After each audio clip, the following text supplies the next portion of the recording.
Charem kari jong Kevin De Bruyne, hakamat jong kari Kylian Mbappe. Petang nam job ke Italy, haka jingilak kai jong ke Nations League.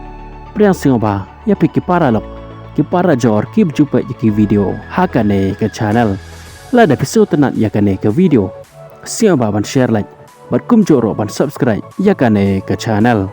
Haka jingilak kai jong ke Nations League. Nak ke grup B, hapadang kari jong Kylian Mbappe kata ke France. Persyai kari jong Kevin De Bruyne kata ke Belgium. Hakan ne ke jingilak kai ke France ke lelak ban penlemi ke Belgium daar la not goal. Haba paish ke ne ke jingilak kai ke France ke layok ban penki ke jar. Dai hakan menit ke baat kundai ling ba ukolo miani bat hado ban dekot ke kelas step ke France ke letam ke Belgium de chikon la not bat habawan banilak kai hakakan la ka baar. Sejesin ke France ke layok biang bat penki ke jar. Ling ba udam bele haka menit ke basan pheunyau bat hado ban dekot ke jingilak kai ke Belgium kam la shop bat penpai yakini ke arteli ki gol jong ke France bat dai lang ba ke ne ke nam job ke France ke lek khur yaki lai poin bapura nakane ke jingilak kai ha ba phai pat sekawe ke jingilak kai na ke grup B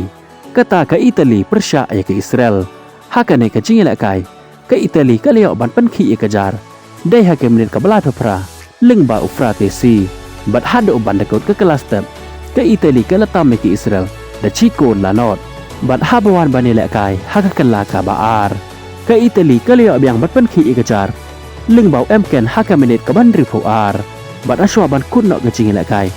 ke Israel ke leo bat penpa chikol ling bau Abu Fani haka menit ke bakandai peu kumta habakut ke jingilak kai ke Italy ke la ban penlemi ke Israel da ar la ke wekol kat bah haka jingilak kai na ke grup H kata ke Turkiye persya ke Iceland haka ne ke jingilak kai leng baga hat-trick jong aktor kukulu ke ba ulio ban tap haka menit ke baar ke menit ke besan ar bat ke bapra ke Turkiye ke lala ban pelem ye ke Iceland dalai la ke wekol haka ne ke jingilak kai bat ya ke chikol jong ke Iceland layak ban tap leng ba upalson haka menit ke balai peu hnyau kat bah haka jingilak kai na ke grup G kata ke Slovenia persya ya ke Kazakhstan haka ne ke jingilak kai leng baga hat-trick jong Benjamin Sesko ke Slovenia kalala ban pelem ya ke Kazakhstan hado dalai la not goal ki goal ke ba Benjamin Sesko ulio ban tap ki dai haka menit ke ba ar phra bat ke menit ke ba Henry Paulai ban leng baga ne hat-trick jong Benjamin Sesko ke Slovenia kalio khore ki lai poin bapura nakane ke jingilak kai